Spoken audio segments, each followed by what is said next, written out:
This program is brought to you by Training Tilt. Training Tilt is a complete toolkit for coaches, health and fitness professionals, and nutritionists. Combine your website, e-commerce needs, client communications, and training plans into a single affordable platform. For more information, please go to www.lisatamati.co.nz/training tilt. Welcome to Pushing the Limits, the podcast that gets deep into the psyche of extraordinary achievers across all genres, cutting to the chase to unlock the secrets of their success, their achievement, philosophies, and motivations. Join us in the quest to find out what makes the movers and shakers of our world tick and what gems of wisdom we can learn from them. Good. Well, hi everybody, it's Lisa Tamati here at Pushing the Limits. Man, I am so excited today. I can hardly sit still. I've got one of my heroes on the line all the way from America, and you're not going to believe the coup that I've managed to get. This is pretty amazing. I've got one of the world's best ultramarathon runners on with me, and I've had some pretty big stars over the time that I've been doing this podcast, but this one really rates right up there. He's a man with an incredibly interesting and colourful and rich tapestry of a life. He's a runner, but he's so much more than that. And he's a man who's most well known for running the entire Sahara with two others as well. And they ran 4,500 miles in 111 days. Now, I've done a couple of thousand kilometers in the Sahara in bits and pieces, and I cannot comprehend what these guys did. It's absolutely off the charts. And that was just one of his accomplishments, one of the big ones. So welcome to the show, Charlie Engle. Thank you so much for taking the time today, Charlie. Lisa, it's my pleasure. Thanks for that great intro. I need to have you around all the time just to introduce me. So thank you for that. Oh, mate, it's really well deserved. I'm in absolute awe of you and what you've achieved. Charlie, I want to dive really deep into your mindset, really, and your life philosophy, and I want the listeners to come on a bit of a journey with us from your early days, and you've had a well publicized journey with an addiction to drugs and alcohol in your early life. So let's start there. Let's start back way before you even got into the ultramarathon running scene with, growing up and, the demons that you faced with drugs and alcohol and then what happened after that.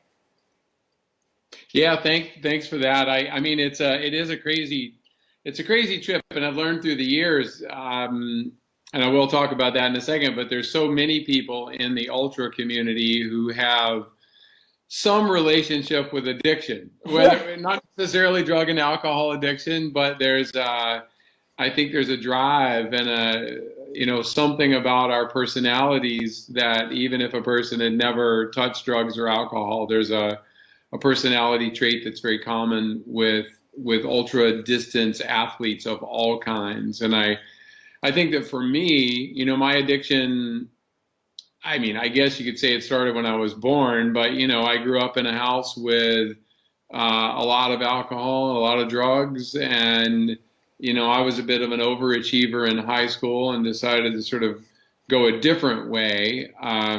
Sports, I did well in school and dated a cheerleader whenever I could, and I had a fairly normal, maybe even high achieving life in high school. And then I went off to college and I was 17 and I got there and I sort of realized that I was actually pretty average. Shock horror. Yeah. Yeah. I thought there would maybe be a big sign that said, welcome Charlie when I got to college. And, apparently they didn't know I was coming. And so, I get there and I realize there's a lot of people who are great students and smart and good athletes. And it was at a time where, I don't actually know what the drinking age is in New Zealand, but at the time in the U.S., at least in North Carolina where I lived, you could buy beer and wine at 18. Yep. And and so, I discovered pretty quickly in college that I had freedom and I liked to drink. And so I set about making a reputation for myself that way. And went off the rails, but yeah, so I always say I became an All-American first team guy in drinking, and and then look, we've all read and listened to lots of stories about addicts, and it all kind of goes the same way. You go down this long and winding dark path, and mine lasted about 10 years, and it was primarily cocaine and drinking. And in the last few years, I unfortunately discovered crack, and that became it became my obsession for the last few years. And it, I didn't think I was going to survive it, quite frankly. Yep. And I don't know if I cared if I would for a while. Yep. And when I was 29, I was in I'll just take a second to describe the final binge. I was in Wichita, Kansas, in the middle of the country, and I was working, and my first son had been born. And Brett, I thought Brett would be the thing that would finally bring me out of it. Yep. Because I knew I didn't want to raise kids in that environment. Yep. And so I kept it together for a couple of months, and sure enough, eventually there came that day when I didn't, and that binge ended, after 6 days, and someone had shot at my car and put 3 bullet holes in it, while I was driving, and, they were trying to shoot me, and the police are going through my car, and they pull out a crack pipe, and and I just remember all of those little snapshots of moments like they were yesterday. Yeah. And, I knew at that moment that I needed to change. I was going to die or I was going to change. Yep. And I went to a recovery meeting that night, and the next morning I got up and I put on my running shoes, and just started I ran every single day for the next 3 years, and without missing a day. And running saved my life, and then it went on to give me a life. Yeah, and what a way to start. And I've got an addictive personality. I've never had an addiction to drugs and alcohol, but I know that I have an addictive personality, and I agree with you that I'd say most of or a lot of the extreme athletes that I've met and talked to, we've had issues over the years in some way, shape, or form. What is it that makes the person who has an addictive personality, you think, different? Are we just wired different from day one, a genetic thing? Or is it something that yes, it happens to us? Yeah. No, I think it is. I do think we're wired. And I mean, I always say that I think that we're, it's a gift, though, because for a while, I think when I first quit, I thought that I needed to eliminate that part of my personality. That I needed, if I could take a knife and cut out the addict, I would do it. Today, I wouldn't, if you could give me a pill and make all that go away and I could drink like a normal person, I would never do it, because the addiction part of my personality is actually what makes me good at things. It makes me a pretty good writer. It makes me a decent runner. It makes me stubborn as hell. And, and I wouldn't want to lose those traits. Now, it comes with some, I can be an overbearing asshole. I can be, there's a lot of things.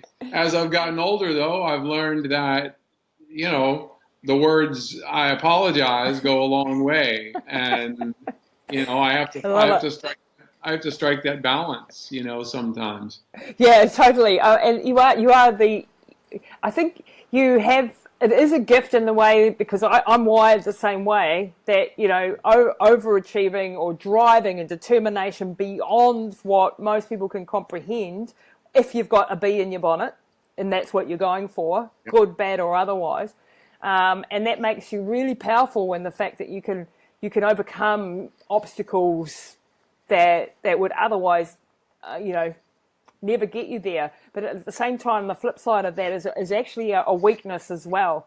It means that you're not necessarily always in balance, and you're always in a constant flux state of I don't know, learning and growing and on fire and running. And people have trouble, I think, keeping up with you, not physically keeping up, but I mean with the pace that you live life at. In the you know, it can be really, really tiring on your family and your friends. And yeah, like you said, you can be an overbearing asshole at times, you know. I know when you've got that drive, that sometimes is part of that personality structure. But you've managed to turn, so you went in from that really down deep state, you know, you're on the ground basically after the 6-day binge.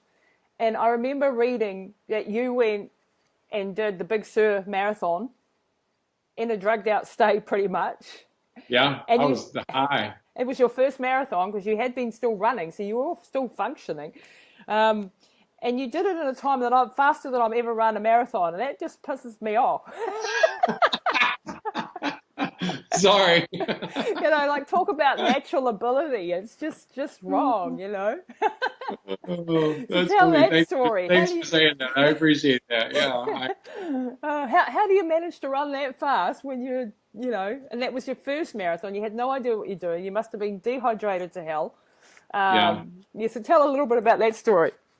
Yeah, well, you know, and I think it just goes to show, though, as an addict, and everybody who's listening to this either knows an addict, is an addict, has, you know, contacted an addict at school, at work, or their kids or their parents or whatever. I mean, nobody escapes this from your circle somehow. And so I was one of those people that I worked really hard to look good in half of my life so that I could completely screw up the other half and not lose everything. So in other words, you know, I was the best salesman at my job, so I could buy a house and I could buy a car and I could, you know, my joke used to be that nobody would ever fire the top salesman, and that actually turned out not to be true.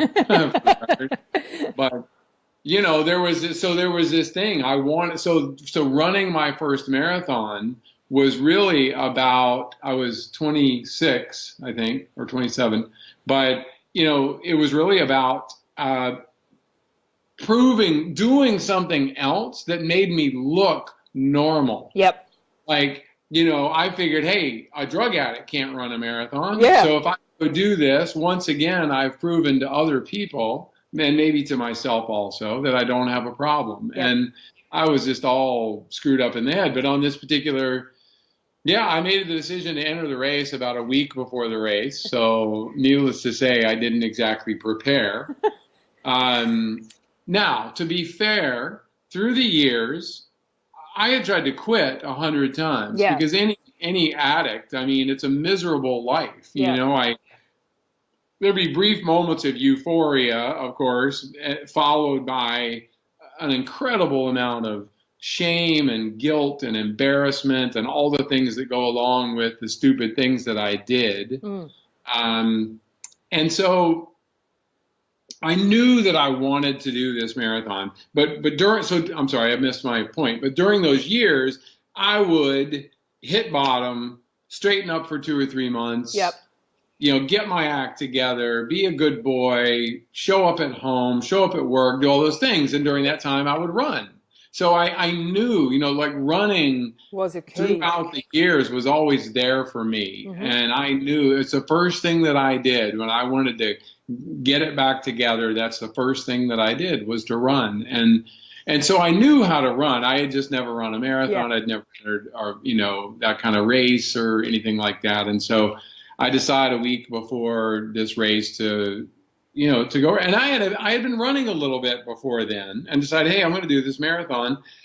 And somehow I did know that I shouldn't do a bunch of training the week before the marathon, because as little as I knew, even I knew that probably wasn't very effective. Yeah. And, you know, and consequently, I ended up with, you know, a lot of downtime in a couple of days before the race. And I don't do well. I didn't do well with downtime. Now I'm fine. But, you know, and so it seemed like a natural thing when a buddy said, hey, let's go get a beer, you know. And as a true addict, no matter how many times I had screwed this up, I still believed that I could actually go to the bar and have two beers. Yep. Like something inside me told me I could do that despite there being no evidence to that. Yeah. And, so of course I go and I get blasted and I do drugs and I stay up the entire night, and literally at whatever time in the middle of the night, early morning, I told this guy I was with, I'm going to do Big Sur Marathon tomorrow. Get up. He looks at his watch and he's like, it is tomorrow. You better get to the start line. Yeah, and so that's what happened. I went home and showered real quick and ran out and got on a bus and barfed my way, through the race and drank as much water as I could, not to mention a couple of beers at mile 21 and 23. And I managed to get through it, but I do not recommend, if you're with your coaching, I don't. You probably shouldn't write the, This is not what we recommend. This is just what what you did. But when you did stop finally, running became your outlet for the emotional release. Because there's obviously when you've been an addict or you've got any issues in life, even if you're not an addict, there's a lot of us are dealing with self-esteem issues, self-confidence issues, feeling like we're not good enough, and all of those sort of things. Was running? I know for me, running saved my life.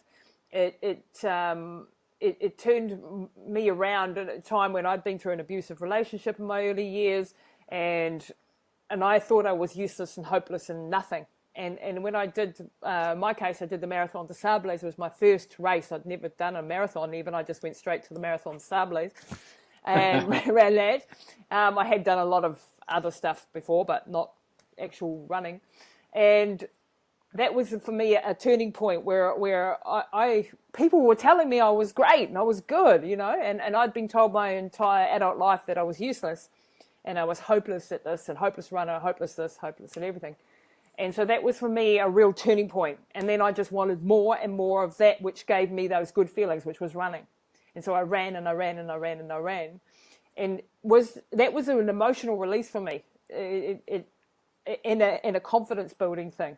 I felt proud of myself that I could run horrifically long distances, and people would go, in the early days, it was really, I wanted to prove something. Was that part of your process as well? Yeah, for sure. And I would say for a while, because in the first few years of my sobriety, I ran probably, 30 marathons. I ran a lot of marathons. And look, I loved the marathon. And I thought I would be that super old guy at 80 years old who's crooked and running down the road, running his 600th marathon. And I was happy with that. And then something happened, and I ended up doing a longer race than I had planned, and I was like, wow, there are actually people out here that run farther than a marathon. It's like I didn't know that. Welcome to the universe of crazy ultra runners. Yeah. And that was an accidental. This is the early 90s. So there's no, but there's no social media. There's no. You wanted to find out about a race back then. You had to read Ultrarunning magazine, which, in its early days, it's now a beautiful, robust magazine, and back then it was a bunch of weirdos. Yeah, it was like nothing. But to your point, so people would say even during those years, they would ask me or even accuse me and say, didn't you just switch addictions? Yeah. And I'm sure you faced the question to a certain degree where people say, aren't you running too much? And it took me a little while to get my head around the answer, because to a degree, I agreed with them. However, as I like to point out, not one time after a run did I ever lose my car, but after many drinking binges, I couldn't find my car. So there was one positive result. But in seriousness, addiction was all about, for me, not feeling good as a person. And so doing drugs allowed me to hide and to be invisible, and in fact to actually feel absolutely nothing. Like that was my goal of doing a drug or getting drunk. I didn't want to feel anything good Stop or the bad. pain. Yep. Yeah, there's lots of reasons why and whatever. I mean, I had my own screwed up childhood, but you know what? The vast majority of people I know have their own version of it. So I don't spend a lot of time trying to seek out the deep down why in some of that. I finally just said, okay, this is who I am. But then when I explained to people what running, I remember just saying it to somebody one day and it became clear to me. What running does is the exact opposite. With running, I'm not invisible. I'm fully present. There's like a bright spotlight shining down on me, and you cannot hide when you're running a marathon or 100 miles or a stage race or a desert, or there's no hiding. You're going to feel everything, good and bad and difficult and happy. And in an ultra, as you well know, you can feel all of those things in a period of about 20 minutes. Exactly. Yeah. It's like, and that is how I explained it. So if that's addiction, I need more of that. Yeah. Absolutely. And I don't make apologies to anybody for it. It's a positive addiction. I think it's a positive, purpose-driven thing that we're doing, and if it stops us doing other things, and that's a positive, and if it gives us focus for what we're good at, and if we use that power to then help others, like we're doing now, where is the negative? I don't see the negative anywhere. No, a few months ago, somebody said to me, and I love this, somebody said, hey, did you see at the whatever Chicago Marathon or something that like 3 people died during the marathon? And I'm like, oh my God, that's terrible. Did you see that last weekend, like 5,000 people died sitting on the sofa doing absolutely nothing? Yeah. God, if I were you, I wouldn't sit on your sofa and do nothing ever again in your life. Because that sounds really dangerous to me. Exactly. And we do take risks. I mean, and you and your story and where you've run and where I've run too, we have taken risks. We have, gotten away with it by the skin of our teeth sometimes. And we don't need to take it to that extreme, but you can get hit by a bus, as they say, walking across the road. We're going to stop living, and why did those 3 people die? Perhaps they weren't trained properly, or they had a heart attack, or who knows? People die because they have, our bodies hide things. You know what? If I keel over in a race, or I get hit by a bus, or so be it. I'm good with that. The experiences I've had on balance, through running, and the places I've traveled to and the people I've met, that's irreplaceable. Absolutely. Let's go through a little bit of a list. I mean, not every race, because it would be impossible to list every race that you've ever been in, but you've done Badwater how many times now? I did Badwater 7 times. 7 times. I mean, freak now. That's amazing. I've done it twice, and that was enough. You've won the Gobi a couple of times. I know that, and Racing the Planet. Have you done the whole Racing the Planet series, or I never could afford to go to Antarctica. Yeah, me neither. But sooner or later I'll do that one, I hope. Yeah. But so I haven't done that one yet. And you've done the Eco Challenge, and we're part of that whole. Yeah.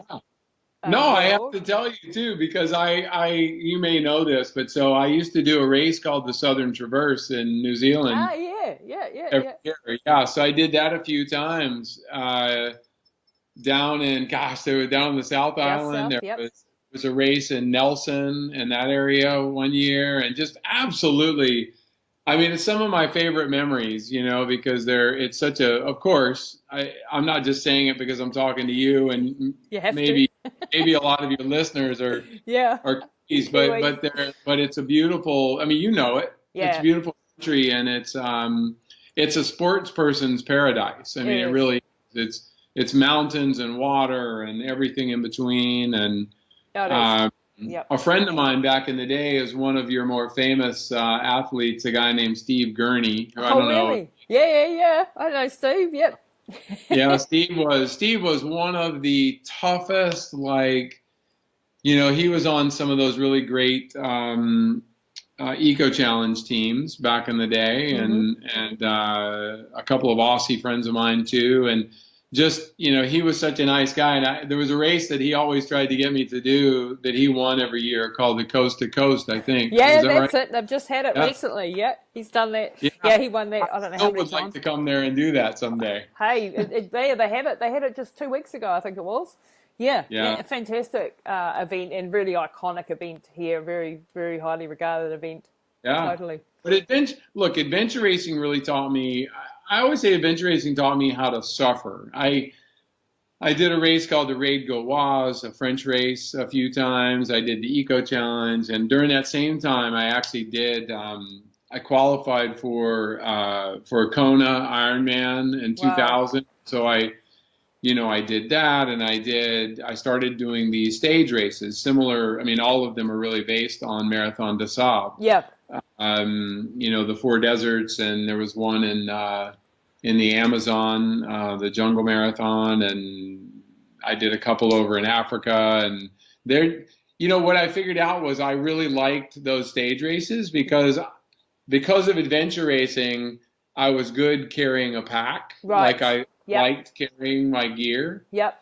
And because I'm never if I'm going to do well in a race, any race, I need there to be hardship. Yep. Like if it's a straight out running race where the fastest guy or girl is going to win, I'm not going to win. Yeah. You're like me. I mean, you're way better than me, but yeah, I'm the same. The harder it is, the more obstacles, the longer it is, the more likely I'm to do well, If it's I'll take rain, snow, heat. That's why I love Death Valley. I love that heat, and I always know that I'm going to do.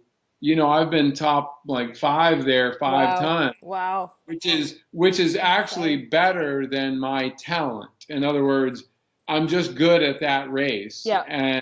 And because I really do well in the heat, and so much more talented, faster runners than me will ultimately, I'm actually the same. Yeah, like I did better than I normally do in a race.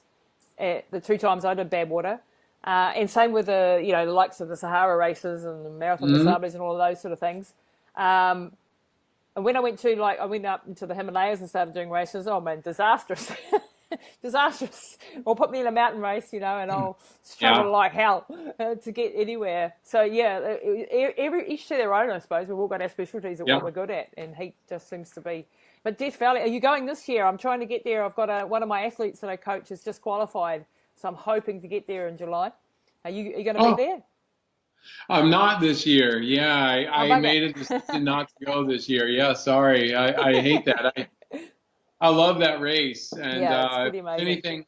If there's anything I can do for you, let me know. I have a lot of crew contacts and people that would probably be thrilled to come. Okay, yeah, we've got one of my athletes that I've been training for 3 years through our company, and he's from Norway, and he's just qualified. We've been inching our way towards that goal for a long time, and my husband's definitely going, and we're trying to get enough money to get me over there as well. So that would be very cool. So, well, if you want to pick up a crew person down in Southern California, just let me know. Let me know later, and I'll be glad to help out. Sounds awesome. So Charlie, let's go on to the big race, the big one. When did you come up with a stupid idea of running the entire Sahara? How did you even comprehend that? How did you logistically pull something like that together, you and Ray and Kevin? How the hell did you get Matt Damon to be the executive producer of your documentary? Let's dive into that big, huge thing of your life. Yeah, it is kind of the linchpin, I guess, of my athletic career, at least up to this point. And sure. It came about just because well, I always make the joke that one would think that I was drinking still because it sounds like one of those ideas you say when you've had a few too many. Yeah, let's go run the Sahara. Here's what I'm gonna do. But no, I couldn't blame that. I was like, 13 years sober at that point. So no, but I was in the, I was in the Amazon, doing the Jungle Marathon, a 7-day race across the Amazon, and Ray and Kevin were both there. And Kevin and I had been friends for a few years. He actually was the much more talented racer at the first Gobi March, and I managed to beat him. Yep. Just really lucky. He had not had the same kind of experience I had in those conditions. But anyway, so here we are in the Amazon, the three of us, and I don't know, the third or fourth night, in between the stages, we're all laying in our jungle hammocks and staying off the ground with all the creepy crawlies down there. Yep. And, Ray had been to the to the Sahara Desert in Niger the previous year. Oh, and did he do that one? I've done that. He did like the Trans 333 or whatever. I did that too. My God, I have to tell you that experience. That was the worst experience of my life. But anyway, carry on. It was a really hard one for him too. But he actually said, "Hey, I did this and it was tough, but the Sahara is so beautiful." And then he just said, "I wonder if anybody's ever run all the way across the Sahara." And I looked at him and I said, "You know what? That's the stupidest idea I've ever heard." And I mean, you'd have to be an idiot to try something like that, because you can't, No, you can't run that far in deep sand. You can't get supplies. It's hot. It's dangerous. There's food and water problems. Everything about it is just not possible. No. But being the good addict that I am, I went home back to the U.S. after the race, and I just couldn't stop thinking about it. Yeah, and it just stuck in my head, and I would think, and I started doing some research, and I found out no one had ever done it before. And, we all understand in this world that finding firsts in the adventure world is a pretty difficult thing to do. Very. And so I freely admit, the idea was a combination of wanting to test myself, wanting to see if I could do something that had never been done before. And that, of course, is ego driven to a certain degree. And why not? But I always say to people, I picked like the most obscure sport on the planet. I reckon it's hard to make a living out of this one, mate. Right. Yeah. So I'm going to go do this thing so that I can become famous. Right. That's a brilliant idea. There's easier ways. Right. The only way I become really famous out of this is if I die and I'm eaten by camels or something. I mean, and so anyway, I began to plan this idea, and quite frankly, everybody said it was impossible. Yeah. And I wasn't even talking to Ray and Kevin during these days. I mean, we were friends, but this idea wasn't it was just me saying, I want to become the first person to run all the way across the Sahara. And everybody told me it wasn't possible, even my friends, and I felt myself, just dig in, and I said, fine, you can have the impossible part, and I'll take ownership of what's possible here. And, and I kept just telling the story, and eventually I said it to the right person. Wow. And I was working on a television show at the time called Extreme Makeover Home Edition. Yep, we've got that here. Yeah. So I was on the show for a few years, and a friend who worked on the show said, "Hey, I know this director. He won an Academy Award. Would you like to meet him?" Jeez. And I went to meet James Mall, and to shorten the story, he agreed to do it. And a week later, he called me and he said, "Hey, so we need a production company." And I just spoke with Matt Damon, and Matt would like to executive produce the project, and he'd like to be the narrator of the film. And he asked me, he's like, "Is that okay with you?" Yeah, I think so. I waited for a second, and I said, I was really hoping for somebody better, but yeah, Matt Damon would be just fine. Oh, that's crazy. I mean, this is crazy bunch of coincidences to get, someone like that involved. And I bet those two had absolutely no idea what it actually meant to do, what you were going to do. Nothing. So No way. And you know, we finally get sponsors and money and funding, and we get all this on board, and we get, actually, it's a good story because James, the director, was you know, he was a very smart man, and I'll never forget, we're sitting in Senegal, you know, 2 days before we're due to begin, and I'm thinking, I've suckered all of these people out here to the Sahara, and we're all gonna die. And like, you know, because I mean, I totally get it. I totally get it. People ask me, you know, are you sure you can do this? I'm like, yes, I'm certain, I'm positive, you know, but like if, you know, if a family member or somebody asks, I'm like going, hell no, I'm not sure. I mean, how would I know? You don't know. You don't know. James asked me, he's like, what do you think this movie's going to be about? And I really just said, I have no idea. I said, but I guarantee if 3 runners make it all the way across the Sahara, you know, some shit's going to happen. Yeah, and it's going to be epic. Whatever happens, it's going to be epic. Make sure the cameras are on. So there's going to be drama. There's definitely going to be drama.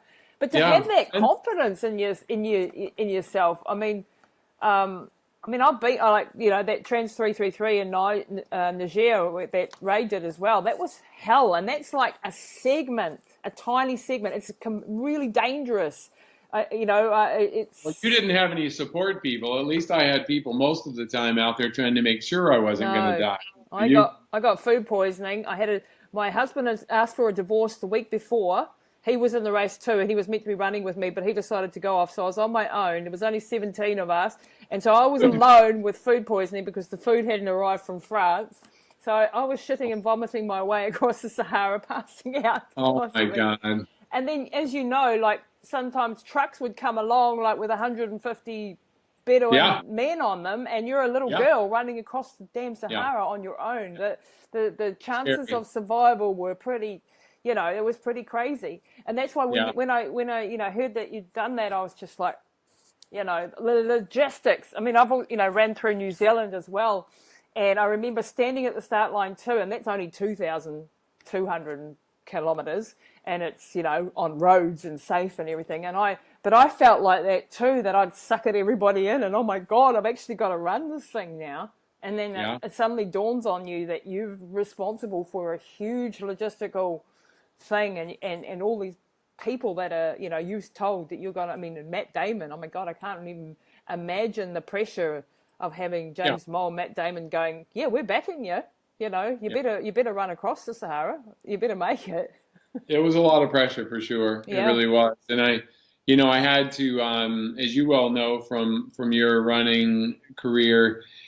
And I warned everyone involved. I'm like, the first week, it's going to seem like we're going to die, because you just kind of go down and down and down, and your body gets worn down, and you don't sleep well, and everything about it is really difficult. And if you just are patient and focus on one step at a time, one day at a time, don't worry about finishing. That'll take care of itself if you get there, and just focus on what's right in front of you.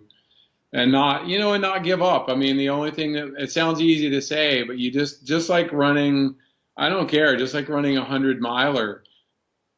You know, there are times in every 100-miler that I've wanted to quit. Yeah. Every single one of them. Absolutely. At some point, I have said, what in the hell am I doing out here again? And why did I think this was a good idea? And I want to, and you know, and the answer is always eat, drink, and keep moving. And you know, things pretty much always get better. You know, you just have to be mentally prepared to say to yourself, you know, that's going to happen. And I always say, you as a coach will appreciate this. People ask me about marathons, and you know, triathletes and marathoners especially like to train. They like to think they're going to have the perfect race. Yeah.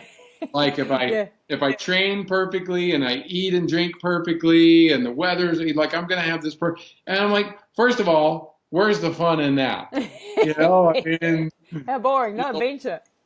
Nobody ever tells stories after a race about how easy it was. Not one time have I ever heard someone say, oh my God, that was the easiest 100-miler I've ever done.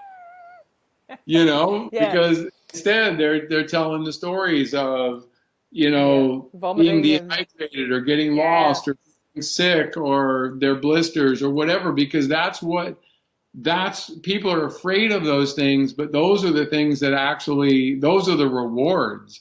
Getting through those moments are what it's all about.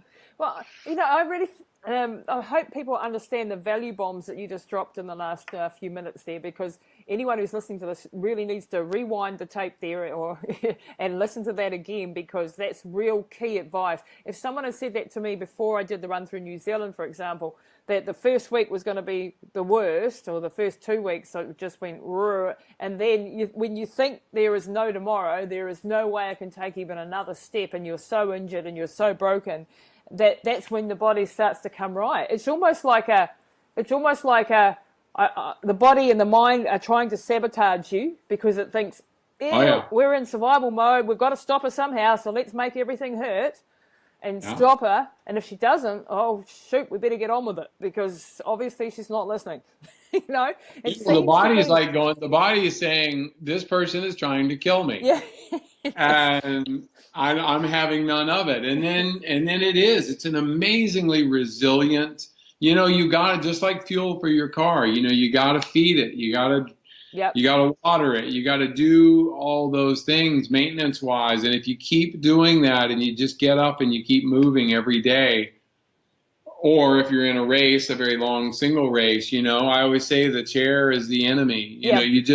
You're much better off grabbing food and drink and maybe sit for 2 minutes, but have someone there for you that's going to say, okay, time to go. Yep. Get up, get out of here, and just walk. Just walk and eat 1,000 calories if that's what you need, and keep moving. And it's just amazing how, the body will obey what the mind commands it to do. Yeah.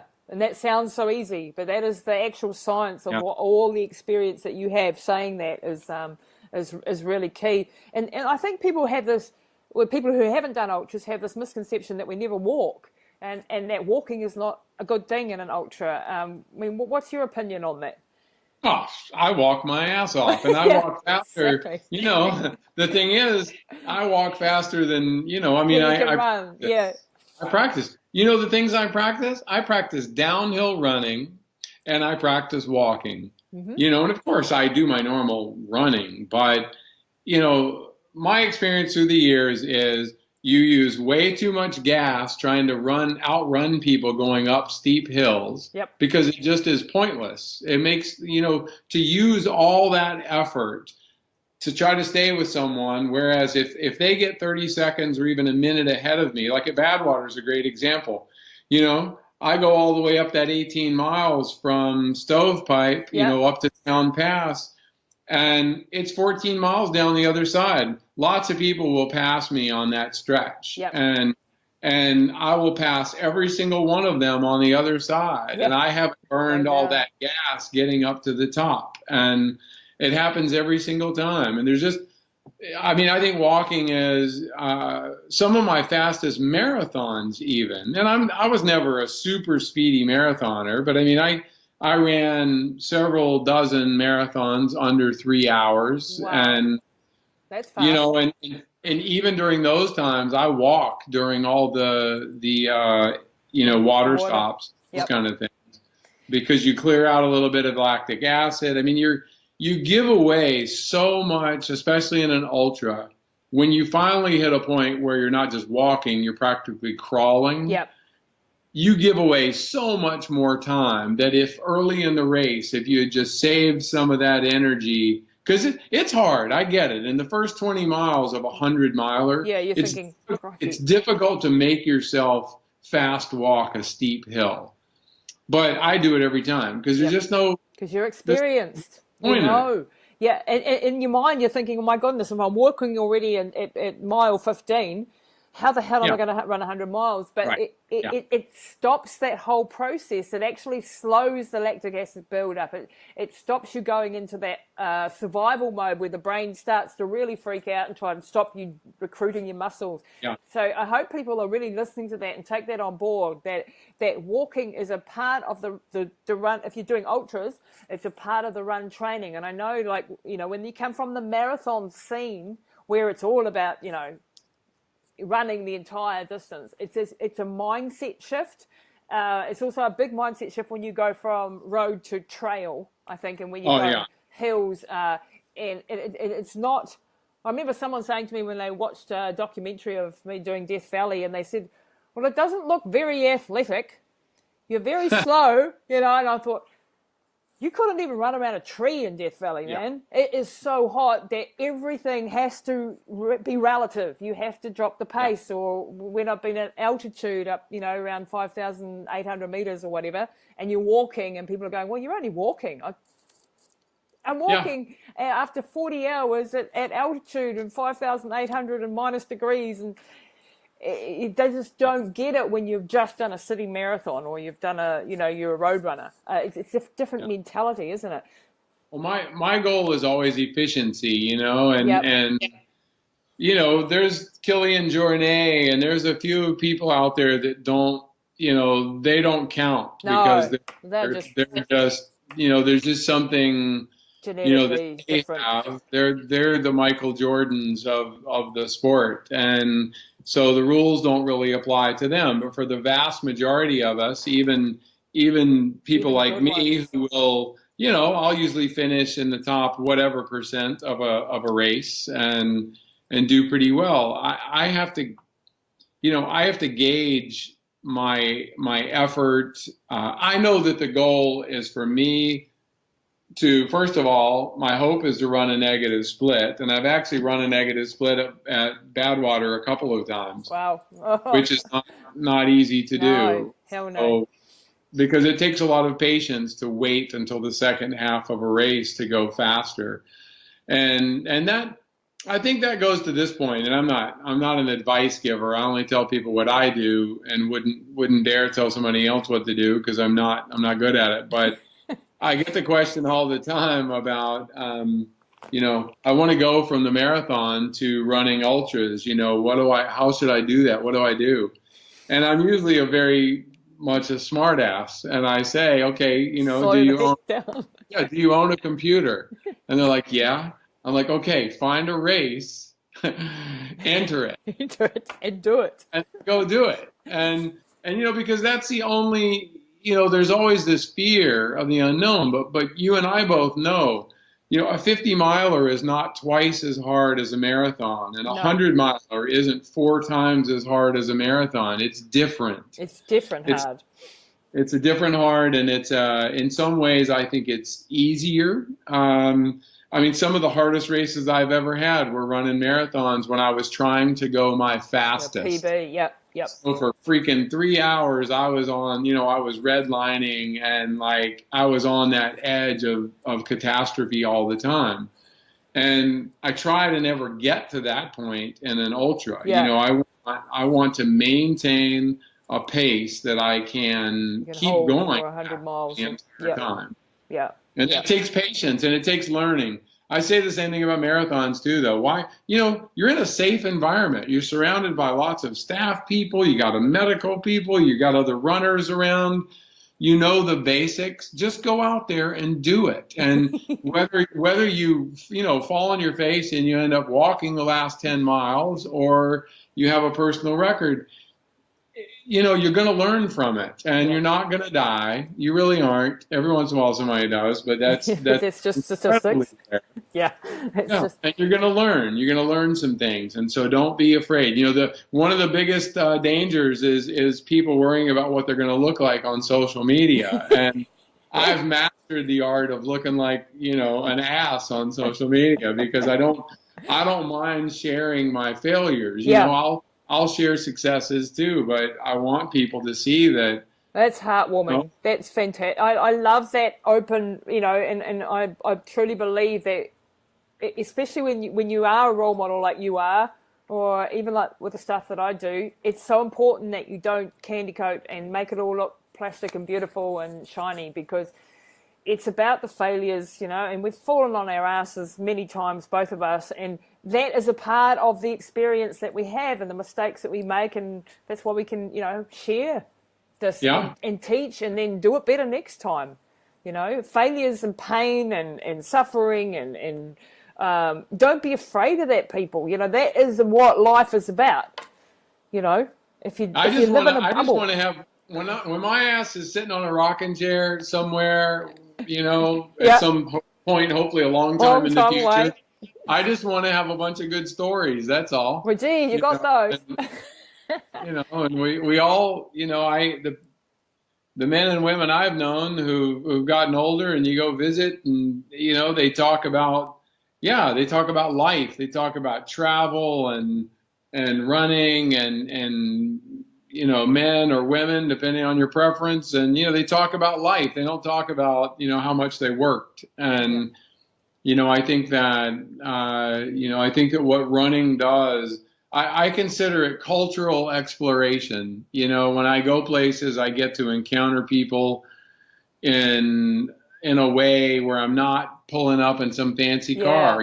you're not I'm threatening. running. I'm Yep. running with them. It's a very human way to get around the world, and it's something that we've always done throughout the centuries, and it takes away those boundaries. Yeah. And I think too, when you're out there, running with other people, it brings out the best and it brings out the worst in people, doesn't it? Oh my You gosh, cannot hide your personality. You cannot hide the good and the bad and the ugly, and you make the best mates, and you have people that you never want to see again. That's the flip side. Well, and look, Running the Sahara was interesting for me. Anybody that's ever seen the film will know that, I wasn't always the nicest guy. Although, I always say that some of that was, look. That's when movie making. When you shoot 500 hours of footage and you have 90 minutes to make a film, the director. It's going to pick the drama. I respect greatly, but he twisted the story up some on camera, and he made me look like both the good guy and the bad guy at times. And I always say that, I can live with that. I think like most of us, I think I'm nice most of the time, and I'm not nice some of the other times. Yes. And as I was saying earlier, I think it's given me a lot of opportunities to recognize my own faults and to know hopefully when to say, hey, sorry about that. I didn't mean to yell at you or whatever. The extreme pressure when you're under exhaustion and fatigue of those sort of levels, I mean, it's really hard not to lose the plot. I mean, there have been a couple of times with my crews that I've completely lost the plot at them when I shouldn't have. You got people have to understand a little bit that you're in extreme pressure and extreme pain and fear. You also choose wisely the people that you surround yourself with. You do in the end. You don't at the beginning, maybe not, but you can't be perfect all the time, can you? It's just impossible. Well, and I always say, surround yourself with people that will love you and forgive you also for your shortcomings. And I try to be that person for other people, and to understand they're not going to be perfect. And, life is complicated for all of us. And again, I chose to put myself out there a couple of times where I'm on film and there's a story. And so people might think that they actually know me based on what they've seen in, a brief, whatever. And it's like twisted plot. I'll always make the joke that if someone had a gym coach who yelled at them, then they don't like me because they somehow relate me to that guy that used to yell at them all the time. But I bet the gym coach got the results too. It gets results. You got them through. I will say, with Sahara, I'm not shy about the fact that, and I mean, my teammates say the same, and that is that we wouldn't have survived. You didn't even see, half the pushing that I did behind the scenes, because we had an unbelievable number of logistical problems and money problems, and every problem you could have, we had out there. But I told everyone from the very beginning, I don't care if I have to grab, a Camel and a couple of boxes of Snickers bars, I'm going to keep going. I'm going to keep going until there's nowhere else to go. And we're going to make it. If you just, if we just keep moving, we're going to make it. And it to have a vision like that, you need to be a visionary, and you need to have that drive that is beyond, beyond belief, really, and that is part of, who you are. Charlie, can I just talk to you about you've got a book, Running Man, that's out and available for people to read if they want to read your whole story. And you've had a few dramas in the last years with the bloody federal prison. I think it's an absolute travesty what happened to you, and I've only known what's been put out in the media.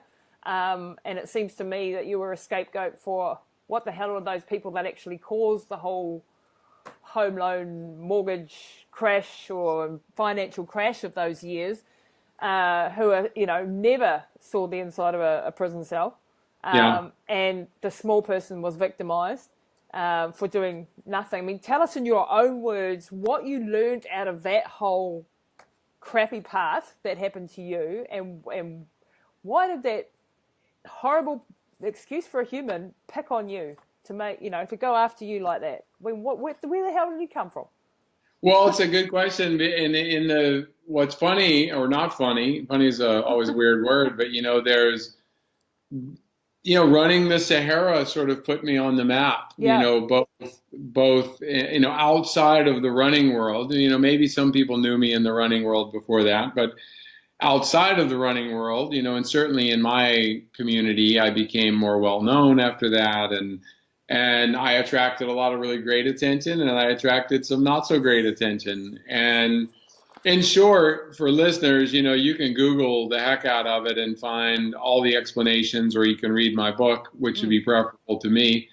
But the short of it is, I was the first and only person at the time to actually be charged with overstating my income on a home loan application. I mean, what the hell is that anyway? I don't even know. Why is that a criminal thing? It's a very embarrassing crime. I never could figure out, what kind of prison tattoo am I going to get for that? Like a fountain pen or something? I mean, it just seems so weird when all these bankers and, Wall Street people who absolutely caused havoc throughout the entire economy. When you've got president, I don't know what you think about Trump, but if you've got president Trump who's gone bankrupt, I don't know how many times, and sent so many people out, and he's the damn president of the country.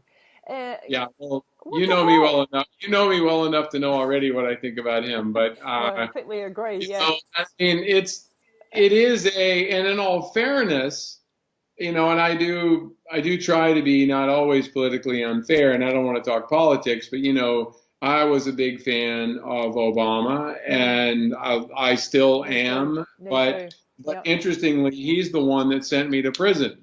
So while the mess wasn't his fault, the mess came from the previous administration. He took over in 2008, and when things were really falling apart at that point. And, and the Justice Department decided they needed to try to find some people to blame, and they didn't prosecute a single banker, or real estate, magnate, or any of the people who actually made, or their own financial regulators, but they came after a few little guys, small fries like me. And look, unfortunately, I'm sure it's not, I'm sure the same could be said in New Zealand or just about anywhere. If you're not a person that has a lot of money, and like I said, I certainly didn't become an ultra runner here's a great way to make a lot of money. God, no, it's a good way to go broke, actually. Yeah. So I was actually an easy target. I had some notoriety. Yeah. I didn't have any money to speak of. Certainly not enough. You get charged with a crime like that here in the U.S. You can't get an attorney to even talk to you for less than $300,000, and that's up front. So there's no upside to it. So there's no hope of defense. There's no hope of No, and really there's no hope of winning. I did go to trial, and I did fight it because I wasn't going to admit to something that I didn't do.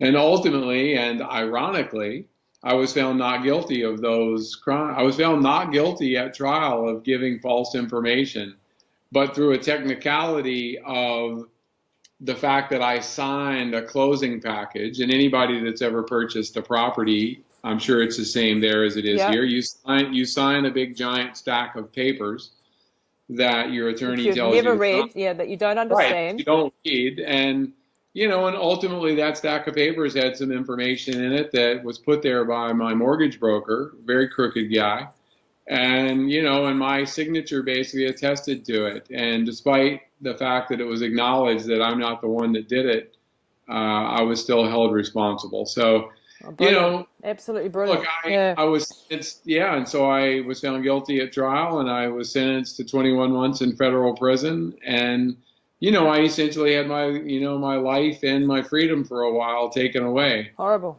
And so here's the thing. And to not make this so it isn't like some horrible tale. And again, I do talk a lot about it in the book. I would never have, I certainly am not implying that I would choose to have that experience, or that it was good for me in every way.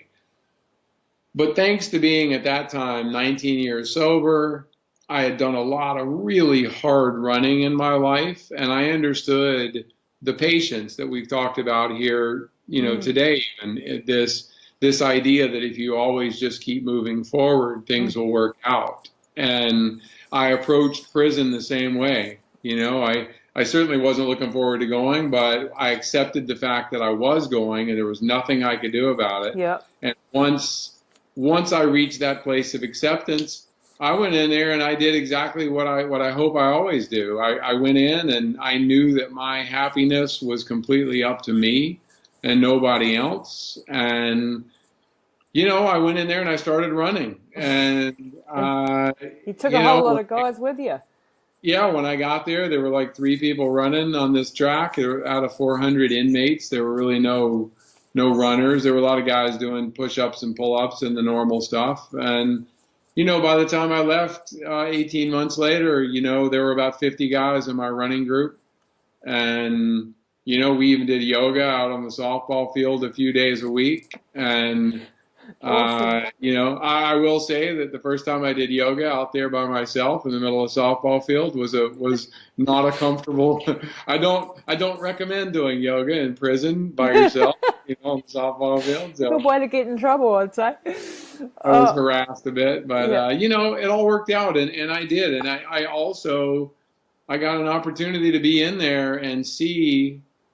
I'm not shy about the fact that we have a horrendous criminal justice system here where, it's a business. And if you have a problem with drugs and alcohol, you're much more likely to end up in prison than in a treatment center. And, no matter what somebody's attitude is about it being a crime, the reality is it makes no fiscal sense. It costs a lot more money to put somebody in prison than it does to try to get them help. It's nobody ever gets out of prison better. No. You don't get better while you're in there, while you're locked away. And so when you get out, you have much less opportunity to actually get a job. Yeah. I tell people all the time, so I was in there with guys who had 20 or 25 years for minor drug convictions. And, that's insane. Nobody else on the planet does it. And again, you see, not to be put a timestamp on this this podcast, but the recent shooting in Florida and all this nonsense we talk about with guns. Other countries, yours included, have proven over and over again that there's one way to stop these things from happening. Get rid of the gun. Absolutely, absolutely. Right. We can't understand it. I can't understand it at all. I don't want to turn this into a political talk, but I will just say this one thing. I said it earlier today to my wife. We were talking. I'm like, look, we in this country are allowed, organizations like the NRA and others are allowed to give politicians huge amounts of money. I'm like, at least in third world countries, bribery is done in the dark and under the table. Here we just let the lobbyists and the big organizations give the politicians big piles of money, and they all pretend like it's not for anything. Yeah, right. Oh, we just want you to have these millions of dollars. We don't care what you do with it. And that's just it's just nonsense. And the same is true for the justice system here. So to get back to your question, because I don't want to dwell on this, for me personally, I learned a lot, and I learned that I had no stomach for complaining about what had happened to me. I got 21 months that I had to do 18 months of. There's guys in there with 25 years for minor infractions who, most of them, people of color also. So, yep. If you're a minority, you have a much greater chance of going too. And, so who am I to complain about what happened to me? I mean, yep. It was unfair. It yep. was unjust, but it gave me an opportunity. You know what it did, Lisa? It gave me an opportunity to put to work all the stuff that I told other people through the years, because what I'd said for my entire existence in sobriety up to that point was, it doesn't matter what happens to you, it only matters what you do about it. Yep, you had to put your money where your mouth was in that case, and you turned a negative thing, if you like, and you saw the silver lining, and you helped other people while you were there, and you've gotten out and you've turned, you're back into stuff again. You've written your book. Your life's back on track, and you're back out running. And it's a hopeful story, I think, and it's also, the resilience of the human heart and spirit to overcome horrific things like that, but also the stuff that you've achieved running wise, and the stuff that you got through with your sobriety and all the rest of it. An amazing life. What a life. It's insane. It's crazy. I wouldn't trade it. No, I wouldn't trade it. I would, yeah. I mean, I made mistakes, and I've done a lot of good things too. And, yep. I think, again, I know you've done lots of positive things yourself, but back to the Sahara, I always forget to mention this, but the best thing to come out of that is that Matt Damon and I actually co-founded a water nonprofit called H2O Africa, but now that nonprofit is called water.org. Mm-hmm. And if you ever see Matt Damon he does a lot of advertising for this nonprofit. So my run across the Sahara, this stupid, crazy, idiotic idea, laid the groundwork for what is now the largest water nonprofit, the most successful water nonprofit in the world. Wow. And the people that get that water, they don't know I ran across the Sahara, and they don't care. No. And they don't need to know. No. But I know, I get to know that it was the catalyst for something good. And we Wonderful. All forget sometimes that, the little things. I go back to when Ray said to me in the Amazon, just words said to me in passing, about the Sahara Desert, things, we're so connected to each other, and little things that somebody says to you in an elevator or on an airplane or some stranger can change the course of your entire life. And other people's lives. Yep. You have to pay attention. Yeah, absolutely. You never know when some magic moment's going to happen and something amazing's going to come out of it. Or, and you never know how you can turn something that you've experienced that was negative for you into a positive that helps other people. And that, I think, is a perfect note to finish on. Hey, Charlie, you've been so generous with your story, your openness, your genuineness, your craziness, which I think is, in a good way. And I really appreciate you sharing your journey, and I'm in total awe of you. I think I can't wait to hear what your next mission is, running or otherwise. And I look forward to connecting. And if you're over in New Zealand, mate, you have to come and stay. 100%. No, I love it. I will. Next time I'll tell you I've got a big project for next year, but we'll tease that and save it for the next time. And I'm easy to find for all your folks there. Where do we find you?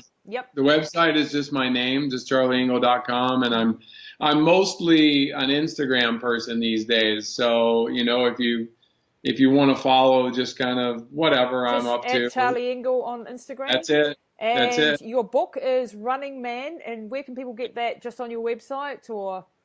Yeah, and I mean, Amazon is probably the biggest supplier here, so I don't know if that's the Yeah, same. we have a bit of trouble with Amazon over here. We don't always get it, but I'm sure people can get it. There's a few ways that they can get I know it's a lot of independent bookstores there, and so I've sold a lot of books over there, and it is a lot of people buy the audio book, which it does mean that you have to listen to me for like 10 hours. But That's awesome. I had to audition to read my own audio book, which was pretty funny. But it's a lot of runners like to listen because it's what they do when they go out on their runs. So. Yeah. I'm just doing a copy of my first book, actually, as an audio format, and I'm hopeless at it. So I would have failed if I'm just doing it on my own. Anyway, it's hard. It's bloody hard. It's horrible listening to your own story and listening to your own voice. But hey, Charlie, thanks once again for your time today, and we'll catch up with you again. I hope, mate. Okay, Lisa. Thank you.